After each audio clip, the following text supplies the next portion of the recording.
Assalamualaikum warahmatullahi wabarakatuh. Perkenalkan, nama saya Raka Subagja. Saya akan mempresentasikan presentasi saya berjudul Audio dan Agents. Pertama-tama kita akan bahas audio. Audio sering disebut sebagai media komunikasi. Audio dalam sistem berkomunikasi bersirikan video, sinyal elektrik digunakan untuk membawa unsur bunyi. Contohnya pada radio dan televisi, audio terbagi dua, yaitu audio speech dan kedua audio non-speech. Yang pertama speech. Speech dalam interface berguna untuk keadaan.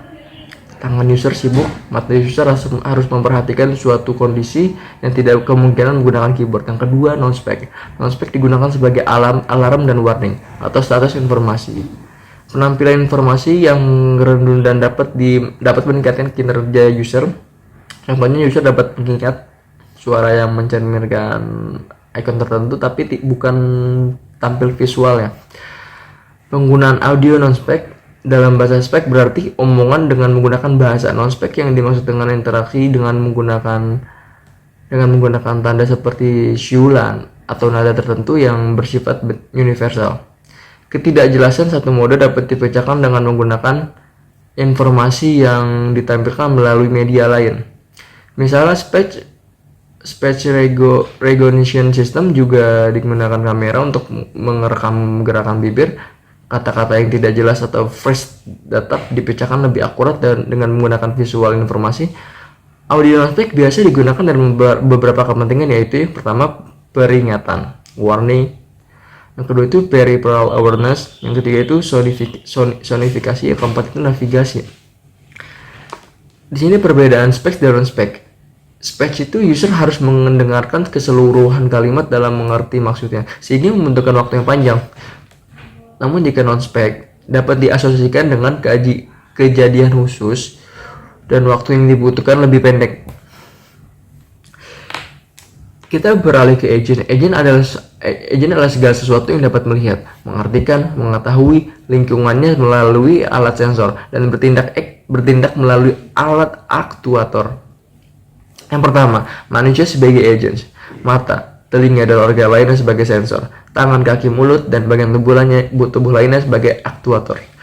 Yang kedua, robot sebagai agent. Kamera dan penjejak inframerah sebagai sensor. Sebagai berbagai motor penggerak sebagai aktuator.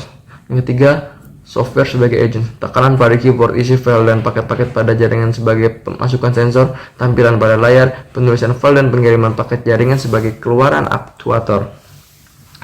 Di sini tipe-tipe agent itu ada banyak. Yang pertama itu ada goal atau base. Tujuan-tujuan tertentu dapat dicapai dengan cara-cara berbeda. Yang kedua itu utility based. Agent membutuhkan tujuan untuk mengetahui situasi mana yang diharapkan akan menjadi sulit ketika urutan yang panjang dari tindakan-tindakan action dibutuhkan untuk mencari tujuan. Yang ketiga adalah learning. Semua program-program agent terdahulu mendeskripsikan metode untuk memilih tindakan-tindakan action. Dan karakter agent yang pertama itu ada autonomy. Untuk mencapai tujuan dalam melakukan tugasnya secara mandiri, agent harus memiliki kemampuan kontrol terhadap setiap aksi yang mereka perbuat, baik aksi keluar maupun ke dalam. Yang kedua itu intelijensi, reasoning, dan learning. Dalam konsep intelijensi ada 3 komponen yang harus dimiliki. Internal knowledge base, kemudian reasoning berdasar pada knowledge base yang dimiliki, dan kemampuan learning yang beradaptasi dalam perubahan lingkungan. Yang ketiga adalah mobility and stationary. Khusus untuk mobile legend, dia harus memiliki kemampuan yang merupakan karakteristik tertinggi yang dia dimiliki, yaitu mobilitas. Berkebalikan dari hal tersebut adalah stationary agents. Yang keempat adalah delegation. Agen bergerak dalam kerangka menjalankan tugas yang diperintahkan oleh user. Fenomena pendelegasian ini adalah karakteristik utama untuk program disebut agent. Yang kelima ada reactivity. Karakteristik agent yang lain adalah kemampuan untuk bisa cepat beradaptasi dengan adanya perubahan informasi yang ada dalam suatu lingkungan. Yang keenam adalah proactivity dan goal oriented. Yaitu sifat proactivity boleh dikata adalah kelanjutan dari sifat reactivity sih. Agen tidak hanya dituntut bisa beradaptasi terhadap perubahan lingkungan, tetapi juga harus mengambil inisiatif langkah menyelesaikan apa yang harus diambil dan selalu berorientasi pada tujuan yang diembannya. Yang terakhir adalah communication and coordination capability. Agen harus memiliki kemampuan berkomunikasi dengan user dan juga agen lain.